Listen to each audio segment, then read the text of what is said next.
Hi, I'm David Dodge. Welcome to Green Energy Futures. The government of Nova Scotia announced they intend to offer leases for the development of 5 gigawatts of offshore wind capacity. Surprisingly, these would be the first offshore wind projects in Canada. European countries have been doing this for a decade or more, but this will be Canada's first. This could be big for Nova Scotia. That could power all of Nova Scotia easily. Like this first call for bids is 5 gigawatts. Nova Scotia uses about 2.5 gigawatts, so 2,500 megawatts total. So they have big aspirations.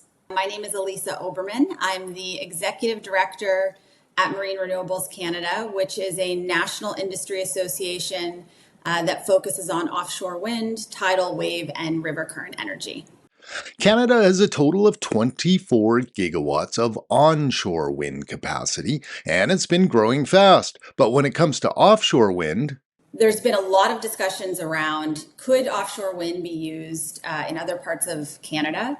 The first areas that have been identified for offshore wind development could produce over 60 gigawatts. So, the fact that I saw the stat was about that could help with 27% of Canada's electricity needs beyond just Nova Scotia.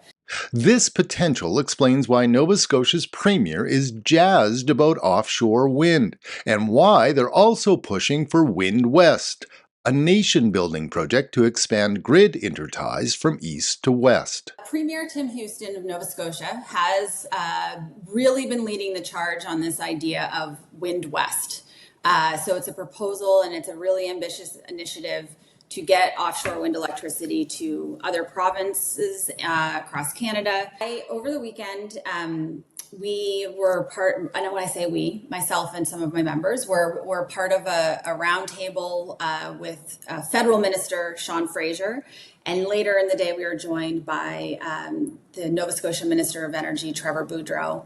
And I think through all of my time working in this sector and in this role, I actually have never seen so much alignment between provincial and federal governments on something like this, where they really want to drive the industry forward.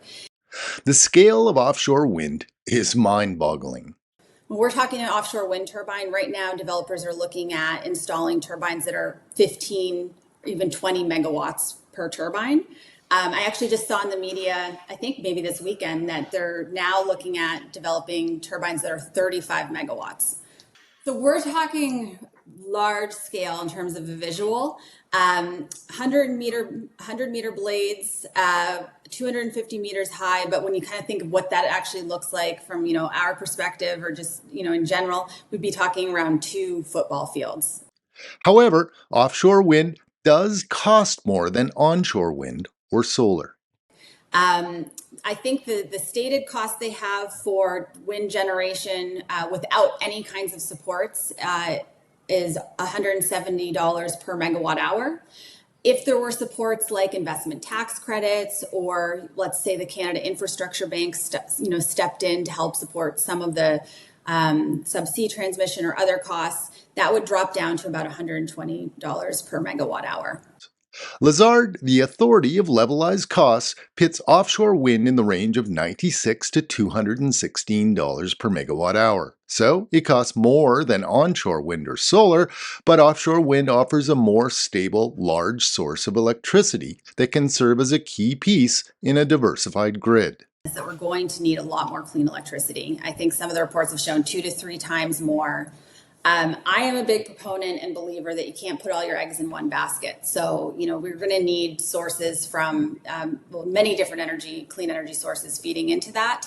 When you're thinking about just the attributes of offshore wind having, strong and consistent wind speeds, there's some things there too that can help, with balancing and when we're bringing on lots of different types of renewable resources.